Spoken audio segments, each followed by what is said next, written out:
Good Monday morning. It is August the 8th. I hope you're safe and well and blessed this morning. Hope you had a great weekend. Hope you enjoyed your time of worship, whether it was either at Verdon or Girard or online or at your home church. But I hope you had a great weekend. I'm going to read this morning from the Gospel according to St. Matthew. And this is in chapter 9. I'm going to start with verse 9. As Jesus went on from there, he saw a man named Matthew sitting at the tax collector's booth. "Follow me," he told him, and Matthew got up and followed him. While Jesus was having dinner at Matthew's house, many tax collectors and sinners came out and ate with him and his disciples. And when the Pharisees saw this, they asked his disciples, "Why does your teacher eat with tax collectors and sinners?" On hearing this, Jesus said, "It's not the healthy who need a doctor, but the sick. But go and learn what this means. I desire mercy, not sacrifice. For I have not come to call the righteous, but sinners." This is the word of the Lord. Thanks be to God. I saw a T-shirt one time. It was at a Christian bookstore, which doesn't seem to exist anymore. And it read like this. It said, "Any dead fish can tumble downstream. Go against the flow." I think probably if there was ever a motto that we as Christians should follow, it's that one. Go against the flow. That's what Jesus did. He certainly didn't get caught up in trends or in traditions or in customs. He didn't get caught up in rituals. Jesus acted out of the love that was in him. Now, Jesus is off on one of these evangelistic tours, missions.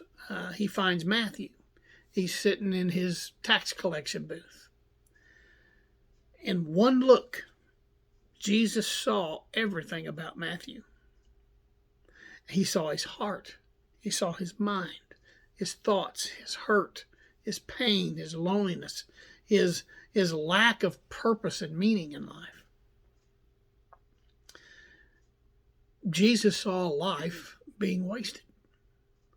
He saw a man in need of a Savior, and so Jesus called Matthew. "Follow me." And Matthew did. He left everything to follow Jesus.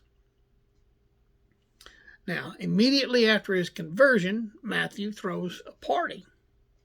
He invites all of his tax collecting buddies, along with other sinners who happen to be who he was acquainted with. And he does it so that he can witness to them, to his friends, about Christ and his love for them. Apparently it was very successful, because Mark's account of this event tells us that there were many and they followed him. Now, who should be hanging around watching all of this? The Pharisees. And naturally, they get all bent out of shape because Jesus is associating with the undesirables. He was actually sitting and eating with them. And they ask a question. And notice they don't ask Jesus directly. They ask somebody else. "Why does your teacher eat with tax collectors and sinners?" But Jesus heard them. And so Jesus says, "It's not the healthy who need a doctor, but the sick." My friends, sin is a sickness. Romans 3:23 says that for all have sinned and fall short of the glory of God. Therefore, we are all spiritually sick and need healing by the great physician. But a person must acknowledge their sickness and ask the physician to help if they wish to be healed. When you get a flu, you go to the doctor. When you get any kind of an ailment, you go to the doctor. Now understand this, that the sickness of sin is always curable. Romans 10:13 says, "For everyone who calls on the name of the Lord shall be saved." But if it goes untreated, it becomes fatal.